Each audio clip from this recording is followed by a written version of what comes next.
Assalamu alaikum. Here the question says the bearing of A from B is 040 degree. A is 8 kilometer east of B.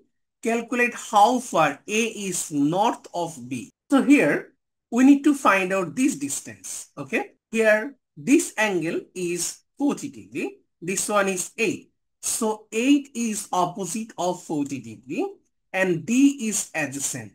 So adjacent and opposite. So opposite adjacent represents 10. TOA. That means we can write tan 40 degree equal to opposite by adjacent. Here opposite is A and adjacent is D.